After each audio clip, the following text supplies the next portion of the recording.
நீர் உமது முகத்தை மறைக்க திகைக்கும். இன்னொரு பக்கம் புரிஞ்சுக்கும் போது, வெளிச்சத்தின் பிள்ளைகளுக்கு தேவன் முகத்தை காட்ட, இருளில் இருக்கிறவர்களுக்கு தம்முடைய முகத்தை மறைத்தால் ட்ரபுள் அண்ட் டெரர். ஒரு கூட்டத்துக்கு தேவன் தம்முடைய முகத்தை மறைப்பாரானால் அங்க நடக்கிறது திகைப்பு. Thou hidest thy face, they are trouble.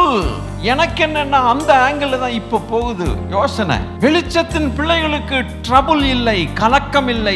உங்கள் இருதயம் கலங்காமலும். 14:1 கனெக்ட் பண்றீங்களா? எப்படி கலங்காமலும் பயப்படாமலும் சொன்னா, நீங்க வெளிச்சத்தின் பிள்ளைகளா என்னுடைய ஜனத்துக்கு நான் முகத்தை மறைக்கவே மாட்டேன்னு சொன்னேன். என் முகம் உங்களுக்கு எப்போதும் பிரகாசமுள்ள முகம் கிடைக்கும்.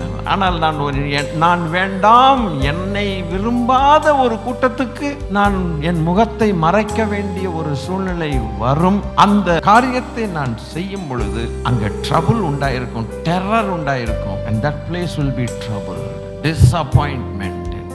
அவர் தம்முடைய முகத்தை உனக்கு மறைக்கக்கூடிய காலங்கள் வருவதற்கு முன்னமே நீ வெளிச்சத்தின் மகனாக இயேசுவை ஏற்றுக்கொண்டு மாறிவிடு.